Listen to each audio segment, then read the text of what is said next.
Hello hi అందరికీ. మేము తిరుపతికి వచ్చాము. తిరుపతిలో దర్శనం అయిపోయింది. మేము ఇక్కడ కాణిపాకంకి చూడండి, ఇలా ట్రావెల్స్లో వచ్చాము. మేము తిందామనేసి ఇక్కడికి వచ్చాము. కాణిపాకంలో దర్శనం అయిపోయింది. దర్శనం అయిపోయిన తర్వాత ఇక్కడ మామిడి తోట ఉందండి. మామిడి తోటకు వచ్చాము. చూడండి, ఇక్కడ మామిడికాయలు చూపిస్తానండి. చూడండి మామిడికాయలు ఎలా ఉన్నాయో.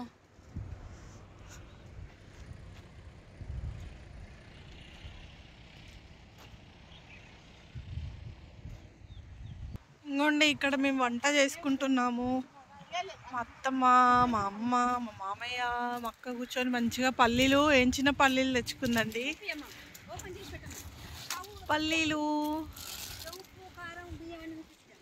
స్టవ్ తెచ్చుకున్నాం, కానీ స్టవ్కి ఏదో ఊడిపోయింది అనేసి పక్కన పెట్టేసి కట్టెల స్టవ్ మీద పెట్టుకొని వండుకుంటున్నామండి రైస్.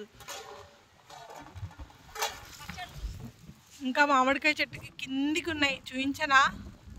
ఇక్కడ తోట ఉందనేసి ఇక్కడ చాలా మంది వచ్చి అన్నం కూడా తింటున్నారండి. ఇంకోండి, ఈ చెట్టుకి అయితే ఆకులే లేవు, కానీ ఆకుల కంటే కాయలు ఎక్కువ కనిపిస్తున్నాయండి. ఎంత బాగున్నాయో. నాకైతే మామిడికాయలు అంటే చాలా చాలా ఇష్టం అండి. మామిడి పండ్లు చూడండి ఎంత బాగున్నాయో, అసలు బాగున్నాయి కదా. తెంపాలని ఉంది, కానీ వాళ్ళు తెంపొద్దన్నారు. అయినా సరే దొంగలాగా తెంపేశానండి. ఒక 3 తెంపాను. మీకు చూద్దామని, మీతో షేర్ చేసుకుందామని షేర్ చేసుకుంటున్నాను. బాగున్నాయి కదా.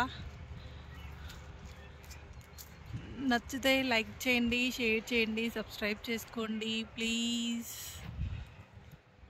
Okay, bye.